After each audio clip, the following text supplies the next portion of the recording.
அனைவருக்கும் வணக்கம். 11 கீழ்க்கணக்கு நூல்கள் அப்படின்ல ஒரு முக்கியமான 4 கொஸ்டின் தான் பார்க்க போகிறோம். பார்த்தீங்கன்னா ஃபர்ஸ்ட் கொஸ்டின் என்ன, தமிழகத்தில் கழுமலம் என்ற ஊரில் நிகழ்ந்த போர் வரலாற்றை கூறும் நூல் எதுன்னு கேட்டிருக்கிறாங்க. கழுமலம் என்ற ஊரில் ஒரு போர் நடந்துச்சு. அது குறிப்பிட்ட நூல் வந்து களவழி நாற்பது. என்ன போர் அப்படின்னு பார்த்தீங்கன்னா, சோழ மன்னனான கோச்செங்கானுக்கும் சேரமான் கணையாளிரும் புரைக்கும் இடையே கழுமலத்தில் ஒரு போர் நடைபெற்றுச்சு. சரியா, அதை வச்சு தான் வந்து இந்த களவழி நாற்பதுன்ற நூல் வந்து எழுதியிருக்கிறாங்க. இது எழுதியவர் யார் அப்படின்னா பொய்கையார் அப்படின்ற ஒரு புலவர் தான். இவர் வந்து சேர மன்னனின் நண்பன் தான். நடைபெற்ற இந்த போரில் சேரன் வந்து தோற்று கைதாகிறாரு. அவரை விடுவிக்கும் நோக்கில் பாடப்பட்ட நூல் தான் இது அப்படின்றது சொல்கிறாங்க. சரிங்களா.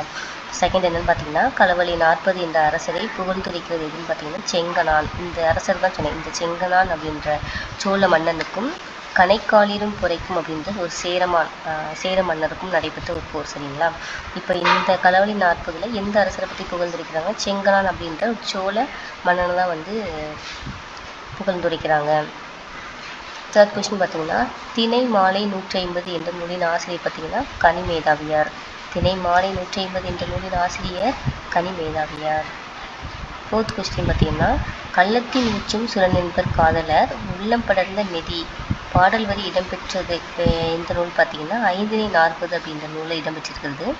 இதோட அர்த்தம் என்னன்னு பார்த்தீங்க அப்படின்னா, ஒரு ஆண்மானும் பெண்மானும் காட்டுக்குள்ளே வந்து ஒரு சுனையில் தண்ணி கொஞ்சமாக இருக்குது. அந்த இடத்துல வந்து தண்ணி குடிக்க போது இந்த தண்ணி வந்து 2 பேருக்குமே பத்தாது அப்படின்னு ஆண்மான் நினச்சிட்டு குடிக்கிற மாதிரி ஆக்டிங் கொடுக்கும். அதுதான் வந்து இதோட பொருள். தேங்க்ஸ் ஃபார் வாட்சிங். தேங்க்யூ.